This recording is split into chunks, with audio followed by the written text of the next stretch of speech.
अस्सल गावरान पद्धतीची शेवग्याच्या शेंगांची चमचमीत आणि झणझणीत भाजी।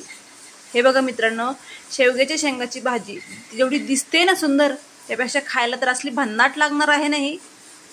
चला तर मग बघूया कशी बनवायची आहे गावरान पद्धतीची शेवग्याची शेंगाची भाजी। चला व्हिडिओला सुरुवात करूया। शेवग्याची शेंगाची भाजी बनवण्यासाठी मी इथे घेतलेले आहे एकदम फ्रेश अशा कवळ्या आणि लसलसीत शेवग्याच्या शेंगा। तुम्ही बघू शकता, शेंगा छान स्वच्छ धुवून घ्यायच्या आहेत। शेंगा धुवून घ्यायच्या आहेत, त्यानंतर त्या कट करायच्या आहेत। आपल्याला शेवग्याच्या शेंगाची साल काढून घ्यायची आहे। साल पूर्ण काढण्याची गरज नाहीये, कारण पूर्ण साल जर काढली तर शेवग्याच्या शेंगा पटकन शिजून त्याचा गाळ होऊ शकतो, त्यामुळे पूर्ण साल काढायची नाहीये। हे बघा, अशा शेवग्याच्या शेंगा कट करून घ्यायच्या आहेत। त्या कढईमध्ये टाकून त्यामध्ये 1 ग्लास पाणी, मीठ, हळद टाकून घ्यायचं आहे, म्हणजे शेवग्याच्या शेंगाला छान हळद मिठाची टेस्ट येते। आणि 1-2 उकळ्या काढून आपल्याला शेंगा 50% शिजवून घ्यायच्या आहेत।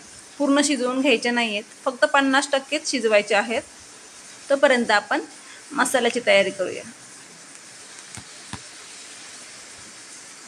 हे बघा, छान शिजलेले आहेत शेंगा। आता इथे मी घेत आहे अर्धी वाटी खोबऱ्याचा किस। खोबऱ्याचा किस गॅस कमी करून हळूवार भाजून घ्यायचा आहे, जास्त जळू द्यायचं नाहीये खोबरं। हे बघा, खोबरं भाजून घ्यायचं आहे।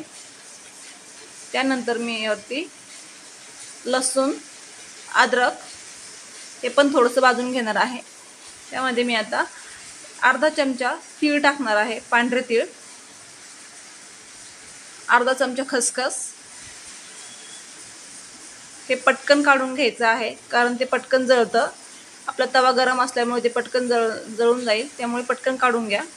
त्यानंतर मी इथे घेतलेले आहेत 2 मीडियम साईजचे कांदे कट करून घेतलेले आहेत। कांदा छान लाल होईपर्यंत भाजून घ्यायचा आहे। वाटण भाजण्यासाठी शक्यतो लोखंडी तवाच वापरा, पटकन वाटण भाजलं जातं। ॲल्युमिनियमचा तवा जर जळाला तर तो निघत नाही, त्यामुळे वाटण नेहमी लोखंडी तव्यावरतीच भाजून घ्यावे। हे पहा, मी इथे कांदा भाजून घेतलेला आहे। त्यामध्ये मी 2 चमचे धना पावडर टाकणार आहे। धना पावडर जर सेपरेट टाकली तर ती पूर्ण जळून जाईल, त्यामुळे मी कांद्यामध्येच टाकणार आहे। हे पहा, कांदा आणि धना पावडर आपली काढून घ्यायची आहे। त्यानंतर आपली जे काही खाली धना पावडर चिकटलेले आहे किंवा तेल आहे, ते आपल्याला कोथिंबीरला पुसून घ्यायचं आहे पूर्ण। छान आपलं वाटण भाजून तयार आहे। वाटण थोडंसं थंड झालं की आपल्याला मिक्सरमधून बारीक करून घ्यायचं आहे। हे पहा, मी इथे पहिल्यांदा खोबरं, लसूण, आलं आणि तीळ आणि खसखस भाजून घेतली होती, ते मी वाटून घेतलेलं आहे। त्यामध्येच आता मी कांदा टाकलेला आहे। थोडंसं पाणी घालून छान पेस्ट बनवून घ्यायची आहे। हे बघा, छान वाटून घेतलेलं आहे मी। इथे कढई गरम होण्यासाठी ठेवलेली आहे, त्यामध्ये थोडंसं तेल टाकून घ्या। आणि इथे मी भाजीला फोडणीला टाकण्यासाठी गरम पाणी वापरते। कुठलीही भाजी बनवायची असेल तर त्याला गरम पाणीच टाका, म्हणजे भाजीला छान तरी येते। हे बघा, तेलात मी थोडेसे जिरे टाकले, त्यानंतर आपला पूर्ण मसाला टाकून घेतलेला आहे। मसाला छान तेल सुटीपर्यंत परतून घ्यायचा आहे। हे बघा, मी इथे मसाला छान परतून घेतलेला आहे। त्यामध्ये आता आपल्याला मसाले ॲड करायचे आहेत। लाल तिखट, गरम मसाला मी 2 चमचे टाकत आहे। थोडीशी धना पावडर टाकायची आहे आणि सांबार मसाला टाकत आहे मी इथे 1 मोठा चमचा। हे पण मसाले छान परतून घ्यायचे आहेत तेल सुटेपर्यंत। हे बघा, छान तेल सुटलेलं आहे आपल्या मसाल्याला। त्यानंतर आपण ज्या उकडून घेतलेल्या शेंगा आहेत त्यामध्ये टाकायच्या आहेत। छान हलवून घ्या। या स्टेजला आता आपण गरम पाणी टाकायचं आहे। गरम पाण्याने छान तरी येते आणि भाजीची टेस्ट पण खूप छान वाढते, त्यामुळे गरम पाणी ॲड करायचं आहे यामध्ये। हे बघा, आपली भाजी उकळत आहे छान, खूप छान लागते ही भाजी, नक्की ट्राय करून बघा एकदा। त्यानंतर बारीक चिरलेली कोथिंबीर,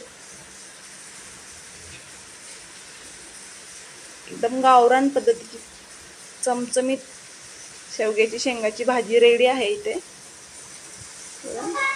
तुम्ही बाजरीच्या भाकरीसोबत पण खाऊ शकता, चपातीसोबत पण खाऊ शकता। खूप छान लागते।